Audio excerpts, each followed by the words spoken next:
Halo semuanya, selamat datang di sesi bedah materi kita kali ini. Hari ini kita bakal menyelami satu teks teologis yang, teks ini lumayan ringkas tapi punya premis yang literally udah ngebentuk sejarah peradaban kita selama ribuan tahun. Judulnya, Yesus adalah Tuhan. Nah, sebagai pemandu Anda di sini, saya nggak lagi mau ceramah atau mendikte apa yang harus Anda percaya ya. Kita cuma bakal murni membedah argumen dari teks sumber ini. Kita bakal lihat gimana teks ini memandang kondisi manusia yang sebenarnya, apa aja kelemahan kita, dan gimana sih konsep keselamatan yang dia tawarkan. Penasaran kan gimana logika di balik pandangannya yang cukup radikal soal anugerah dan usaha manusia? Yuk, siapkan pikiran Anda dan mari kita mulai. Oke, ini dia peta jalan kita buat hari ini.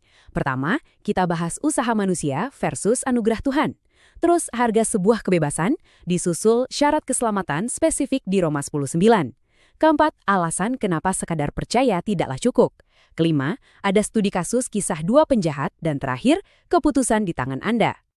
Langsung aja kita masuk ke bagian pertama, usaha manusia versus anugerah Tuhan.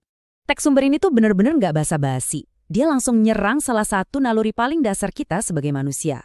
Gini, kita kan sering banget mikir kalau kita bisa atau bahkan harus bekerja keras buat dapat lampu hijau dari Tuhan. Tapi coba diperhatiin 4 kata kerja ini. Teks ini dengan tegas bilang, sekeras apapun Anda berusaha jadi orang baik, keselamatan itu bukan pencapaian yang bisa diraih dengan cara-cara ini. Anda nggak bisa membeli keselamatan. Emangnya kita punya mata uang kosmik? Nggak kan? Anda juga nggak bisa memenangkan hal ini, karena ya ini bukan perlombaan lari sesama manusia. Terus kita nggak bisa mengesankan Tuhan dengan bakat atau amal kita, seolah dia itu juri audisi. Dan yang paling menohok, Anda nggak bisa memanipulasi Tuhan supaya dia ngerasa berutang budi lewat perbuatan baik Anda. Teks ini menolak mentah-mentah sistem transaksional yang biasa kita pakai sehari-hari. Nah, ini adalah ilustrasi yang brilian banget. Metafora timbangan keadilan moral. Jujur aja, sebagian besar dari kita tuh hidup pakai logika ini sepanjang usia kita kan. Kita mikir, kalau aku numpuk banyak kebaikan, sering sedekah, jadi orang sopan, nanti otomatis itu nutupin egoisme dan kesalahanku. Kita ngira timbangannya bakal lebih berat ke arah kebaikan, lalu Tuhan pasti nerima kita. Tapi teks ini justru mematahkan paradigma itu sepenuhnya. Dia bilang, sorry, bukan gitu cara kerjanya. Mau seberapa banyak pun perbuatan baik yang Anda kumpulin, itu sama sekali nggak relevan buat memberatkan timbangan demi keselamatan Anda. Bayangin aja, kebaikan manusia itu dianggap nggak akan pernah cukup berat untuk menyentuh standar kesempurnaan Tuhan. Timbangan Anda nggak bakal pernah bergeser kalau cuma ngandelin usaha sendiri. Yang mana? Hal itu bawa kita langsung ke bagian kedua, harga sebuah kebebasan. Oke, kalau kebaikan dan usaha kita nggak masuk dalam hitungan tadi, terus gimana dong solusinya? Coba kita melambat sebentar dan dengerin baik-baik pernyataan dari teks ini. Yesus telah membeli kebebasan Anda di kayu salib dan menawarkannya kepada Anda sebagai sebuah karunia. Ingat kan tadi di slide sebelumnya kita bahas kalau keselamatan itu nggak bisa dibeli sama kita? Nah, teks ini mengklaim kalau kebebasan itu emang punya harga. Harga yang luar biasa mahal dan harus dibayar lunas, tapi transaksinya udah dilakukan sepenuhnya oleh sosok Yesus ini. Dan bagian selanjutnya ini adalah kuncinya. Dan menawarkannya kepada Anda sebagai sebuah karunia. Wah, ini pergeseran cara berpikir yang radikal banget. Sesuatu yang dibayar mahal lewat penderitaan orang lain, tiba-tiba disodorkan secara cuma-cuma ke Anda sebagai hadiah. Anda nggak perlu, nggak dituntut, dan emang nggak bakal bisa bekerja buat ngebayarnya. Sekarang kita bergerak ke bagian ketiga. Syarat keselamatan menurut kitab Roma 10 ayat 9. Tapi gini, hadiah bernilai triliunan dolar pun nggak bakal ada gunanya kalau cuma didiamin dan nggak pernah kita ambil kan? Nah, teks sumber ini nggak ngebiarin konsep keselamatannya ngambang gitu aja. Dia ngasih spesifikasi yang jelas banget dengan ngutip dokumen kuno dari tokoh sejarah bernama Rasul Paulus. Saya bacain ya inti mekanikanya.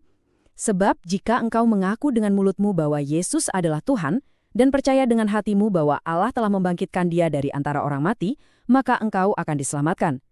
Coba perhatiin apa yang nggak ada di kalimat itu. Nggak ada daftar ritual harian yang panjang, nggak ada presentasi sumbangan finansial, nggak ada kewajiban jalan kaki ziarah keliling benua. Syaratnya kelihatan sangat simpel, tapi seperti yang bakal kita lihat, ini justru menuntut sesuatu yang jauh lebih masif dari sekedar uang atau tenaga. Mari kita beralih sebentar dan membedah gimana ayat tadi bekerja. Teks ini tuh pada dasarnya memecah instruksi Paulus tadi jadi 2 langkah esensial yang saling ngunci. Langkah pertama, mengaku dengan mulutmu. Ingat, ini bukan sekedar komat kamit ritualistik tanpa makna ya. Ini digambarkan sebagai sebuah deklarasi publik, sebuah penyerahan otoritas secara sadar bahwa sosok ini adalah penguasa mutlak atas arah hidup Anda. Langkah kedua, percaya dengan hatimu. Nah, ini mainnya di level spiritual dan psikologis terdalam. Sebuah keyakinan absolut pada realitas kebangkitan, percaya bahwa maut benar-benar udah dikalahin. Penulis berargumen kuat banget bahwa begitu dua hal ini, pengakuan vokal dan keyakinan internal, selaras, hasil yang dijanjikan adalah keselamatan secara seketika. Tapi, tunggu dulu, ini membawa kita ke bagian keempat. Sekadar percaya tidaklah cukup. Nah, apa yang bikin slide ini benar-benar menarik adalah bagaimana teks tersebut mengantisipasi pemahaman modern kita soal kata percaya. Anda mungkin mikir, ya saya percaya kok Yesus itu tokoh sejarah yang beneran ada. Bukannya itu udah cukup. Disinilah teks ngasih perbandingan yang menohok banget. Di sebelah kiri kita lihat bentuk kepercayaan yang paling umum, sekedar setuju kalau dia itu eksis atau dia adalah guru moral yang agung. Tapi coba lihat sisi kanannya. Teks ini ngutip Yakobus 2:19 buat ngasih tamparan realitas. Bahkan, setan pun percaya hal itu. Serius, entitas iblis pun mengakui sejarah. Mereka tahu persis Tuhan itu ada dan Yesus itu nyata. Tapi, persetujuan intelektual semacam itu nggak menyelamatkan mereka sama sekali. Jadi, teks ini bikin garis batas yang super tegas antara sekedar setuju fakta sejarah dengan penyerahan diri secara total yang disebut sebagai iman yang menyelamatkan. Biar lebih kebayang, kita masuk ke bagian kelima, kisah dua penjahat. Buat membumikan semua konsep teologis tadi, biar gampang dicerna, sumber kita ngasih satu studi kasus historis yang sangat dramatis. Bayangin pemandangan brutal ini. 3 orang lagi dieksekusi mati pelan-pelan di atas kayu salib. Di tengah ada Yesus diapit oleh 2 penjahat sungguhan. Waktu mereka sisa hitungan menit menuju kematian yang menyiksa. Nah, teks menyoroti 2 reaksi ekstrim yang bertolak belakang banget dari kedua pria ini. Penjahat pertama, meski badannya udah sekarat, egonya tetap tinggi. Dia malah milih buat ngejek dan ngolok-ngolok. Tapi penjahat kedua, di titik paling hancur dalam hidupnya, dia merendahkan diri dan percaya. Dan coba tebak, tanggapan Yesus instan banget, menjanjikan hari itu juga penjahat ini bakal masuk surga. Kenapa kisah ini penting banget buat dimasukin? Karena penjahat ini tangannya dipaku di salib. Dia secara harfiah nggak punya waktu, kemampuan, apalagi kebebasan buat turun dan ngelakuin amal kebaikan demi menebus masa lalunya. Jadi, poin krusialnya tuh di sini. Kisah penjahat yang disalib tadi adalah demonstrasi paling murni dari apa yang teks ini sebut sebagai anugerah. Pria malang ini dapat hadiah abadi yang 100% nggak layak dia terima. Dia nggak bisa nambahin perbuatan baik apapun buat ditaruh di timbangan yang kita bahas di awal tadi. Kosong, nol besar. Dia cuma datang dengan tangan kosong bersandar sepenuhnya pada belas kasihan mutlak. Penulis memakai penjahat ini sebagai cetak biru standar keselamatan. Ini membuktikan klaim mereka. Keselamatan itu dikasih semata-mata karena penyerahan diri di titik terendah, bukan karena seberapa bagus resume amal kebaikan Anda di masa lalu. Dan dari salib berdebu ribuan tahun lalu itu, penulis dengan cepat narik garis lurus yang menukik tajam langsung ke Anda, ke saya, dan ke kita semua hari ini. Teks ini nyebutin tanpa kompromi. Kita semua telah berdosa dan tidak memenuhi standar kudus Tuhan. Argumen utamanya adalah ini berfungsi sebagai penyeimbang universal. Di mata standar kesempurnaan ilahi, pada akhirnya nggak ada bedanya apakah Anda seorang kriminal yang dieksekusi atau warga teladan yang rajin bayar pajak. Posisi default spiritual kita semua itu sama-sama bangkrut. Teks ini menegaskan kalau setiap manusia itu sama-sama butuh anugerah tadi, karena moralitas tinggi apapun nggak bakal bisa nyampe standar Tuhan. Tapi masalahnya, anugerah gratis ini nggak otomatis aktif buat semua orang kalau nggak diterima secara sadar. Akhirnya, kita tiba di bagian ke-6, keputusan di tangan Anda.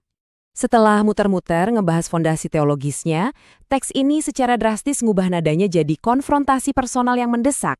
Penulis ngerangkum seluruh perjalanan kita ini jadi 2 poin simpel, berita buruk dan kabar baik.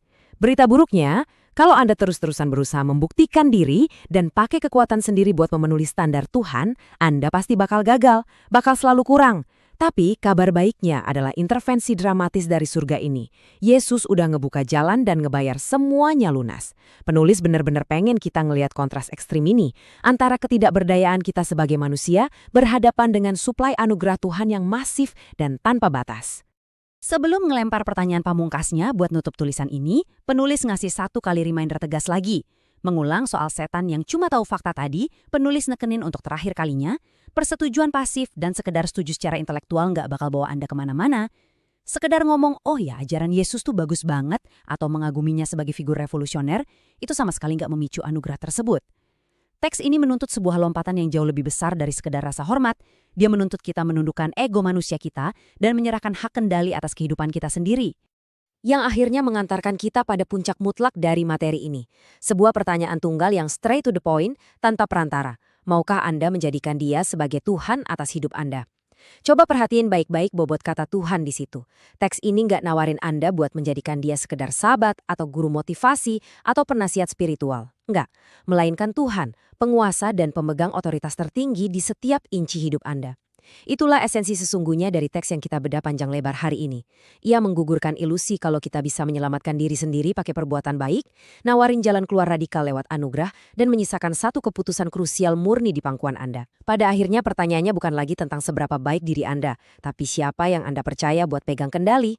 Wow, pemikiran teologis yang benar-benar provokatif buat kita renungkan bareng. Terima kasih udah meluangkan waktu dan pikiran buat ngikutin pembedahan mendalam ini bareng saya. Keputusan akhirnya tentu saja selalu ada di tangan Anda. Teruslah berpikir kritis, pelajari banyak hal baru, dan sampai jumpa di sesi eksplorasi visual kita berikutnya.